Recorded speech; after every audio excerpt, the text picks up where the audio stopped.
বিএনপির সাংগঠনিক ব্যবস্থার বিজয়, আওয়ামী লীগের প্রজেক্ট ব্যর্থ। অবশেষে কি ঘটতে শুরু করেছে দর্শক দেখাবো। এটা সুখবর বিএনপির জন্য, বিশ্বাসঘাতকদের জন্য উচিত শিক্ষা। এখনও যারা বিএনপির সাথে বিশ্বাসঘাতকতা করছেন তাদের জন্য একটা কঠিন বার্তা। এটা আমরা আলোচনা করছি 7 মে 24 গণমাধ্যমের খবর। বিএনএম তৃণমূলের অনেক নেতা বিএনপিতে ফেরার পথ খুঁজছেন। শুধু এখানেই নয়, তথ্যটা আরেকটু সম্প্রসারিত করে আমি অ্যাড করে বলবো যে বিএনপির অনেক বহিষ্কৃত নেতা, একেবারে প্রাথমিক সদস্য পদ থেকে যাদেরকে বহিষ্কার করা হয়েছে, তারা অনেকে বিএনপিতে ফেরার চেষ্টা করছেন, তদবির করছেন এবং এই সুযোগে অনেকে ঘুষও নিচ্ছেন।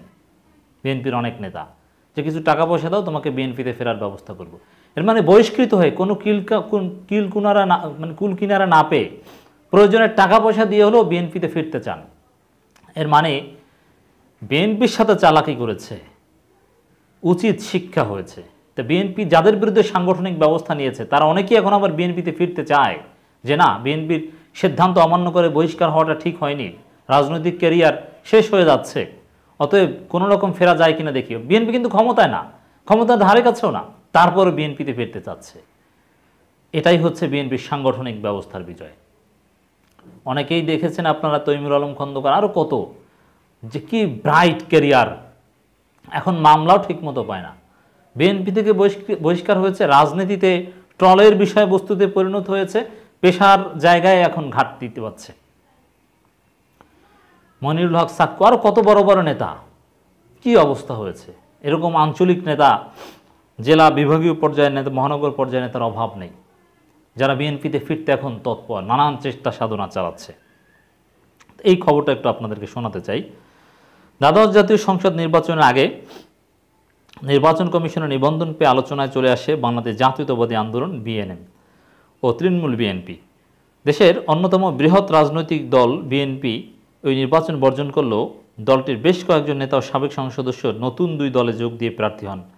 বিগত সংসদ নির্বাচনে সর্বমোট 220 জন প্রার্থী দিয়েছিল বিএনএম ও তৃণমূল। তবে বিজয়ী হওয়া তো দূরের কথা, তাদের কারো জামানতও টেকেনি।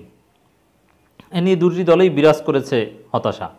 নির্বাচনের পর থেকে এই দুই দলের রাজনৈতিক কর্মসূচি কিংবা সাংগঠনিক কোনো তৎপরতা নেই। বিভিন্ন কারণে দুটি দলেই বিরাজ করছে নানা কোন্দল।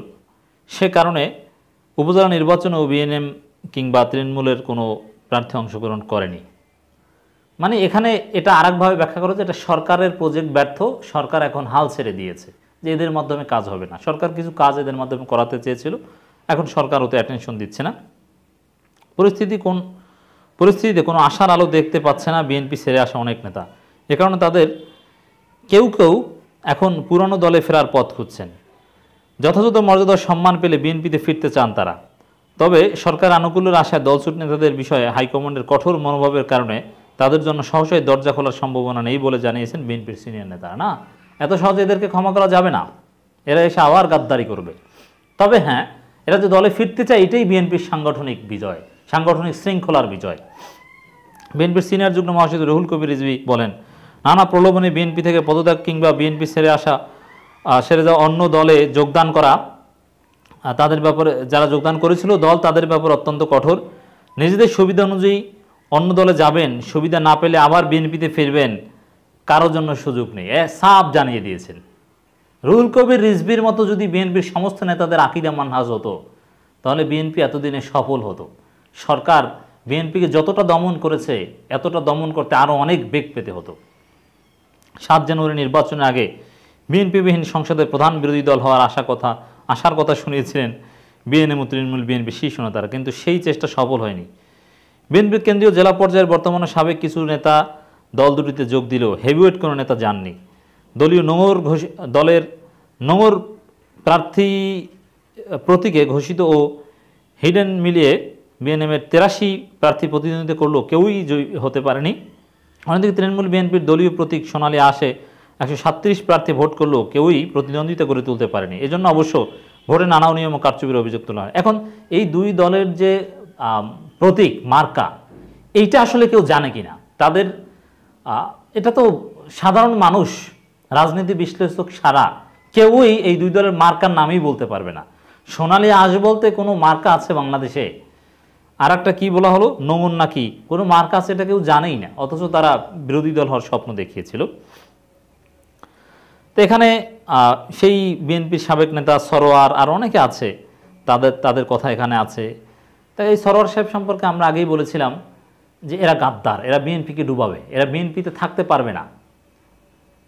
আমরা এই সরোয়ার সাহেব বিএনপি ত্যাগ করার প্রায় 1.5 বছর আগে বলেছিলাম, ব্যারিস্টার শাহজাহান ওমরের ঘটনার 2 বছর আগে আমরা বলেছিলাম যে এরা এই কাজ করবে, তারা সেই কাজ করেছে।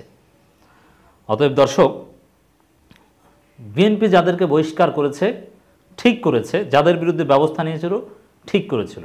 অতএব এখনও যারা গাদ্দারি করছেন, সিদ্ধান্ত অমান্য করে নির্বাচনে যাচ্ছেন, নানান কিছু করছেন, আওয়ামী লীগ তাদের ইহকাল পরকাল সব শেষ করে দেবে। ঘুরে ফিরে নাকানি চুবানি খেয়ে বিএনপিতে আসতে হবে, আসতে শুরু করেছে, চেষ্টা তৎপরতা শুরু হচ্ছে।